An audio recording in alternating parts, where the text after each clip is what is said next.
My dad had bipolar disorder, and he had, I often think about it, and I think about what it would have, what his life would have been like, and what our farm would have been like had we had, good supports, had we had the better medicine, the better recognition from the clinician side, the better recognition from the community side of what we could do to support him. Because of course he was self-medicating. He was an alcoholic, right? Of And course. Yeah. yeah, which now we know, but at the time, we just knew that we had a problem.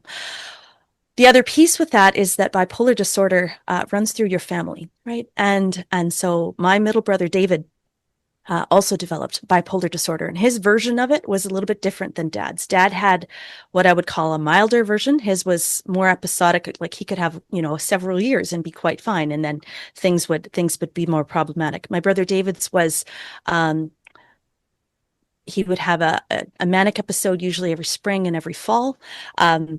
You couldn't necessarily set your clock by it, but you were pretty sure that you knew what was coming. And he was an absolute delight. He had the best laugh. He was so generous. He was he went to Haileybury School of Mines in Ontario for 2 years, and got his mining engineer ticket. And he was working up at Flin Flon, making lots of money working up in the mine. This is in the 1990s when I was going to university, and I wanted to go to summer school and like what they called intersession and summer session. And at the time, we didn't have a lot of money in the house. David, he's like, well, I've got money. And he wrote the check to USask, and I, was able to take those classes, right? Like he thought nothing of an incredibly generous, over the top guy. Beautiful. Uh, he also had all of the risk factors. He was unmarried, right? Single, no children. He had uh, an illness that was quite severe and difficult to manage. He wasn't really happy about managing it, right? The medication made him feel a particular way. He preferred not to take it, which was fine sometimes and not fine other times, right? So, I want to be real and truthful about that. He was living at the farm.